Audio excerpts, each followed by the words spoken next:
Айыпсыз абакта жаткан Садыр Жапаровду колдоо штатына келип, мен өз добушумду берип, Садыр Жапаров агабыздын акталып чыгышын суранып келдим. Эми урматтуу калайык калк, урматтуу кыргыз элим, эч кандай саясаты жок, чыгармачылык инсан катары гана канча жылдан бери айыпсыз абакта чыркырап жаткан Садыр агабызга боштондук каалайт элем. Ак ыйлет, бирок сынбайт.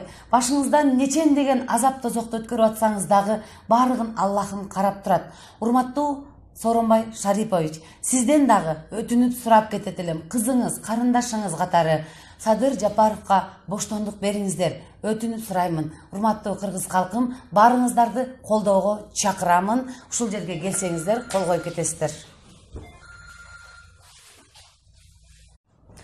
Урматтуу инста достор, жана ошондой эле жалпы кыргыз элим. Кылымды карытып, кыргыз элинде канча деген мыкты мырзалар чыккан. Манас атабыздан баштап мына азырга чейин кыргызда мен деген кыйын инсандарыбыз бар. Арасында Садыр байкебиз да бар. Ошо штаб ачылды, ошо Садыр байкебизди колдойбуз деп биз элден угуп биз дагы келип отурабыз. Анткени биз кылган эмгегин билебиз жана ошондой эле колдойбуз. Сиздерди да суранат элек, анткени биздин кыргыз жигиттери, ушундай жигиттерди эгерде абакка алынып жатса, анда биздин кыргызстаныбыз каяка барат. Ошондуктан бардыгыңыздарды ушу Садыр байкебизди колдоого чакырам. Штабка келип өзүңүздөрдүн колдооңуздарды көргөзүп коюңуздар, кайдыгер карабаңыздар. Урматыңыздар менен, мен Назира Жетигенова.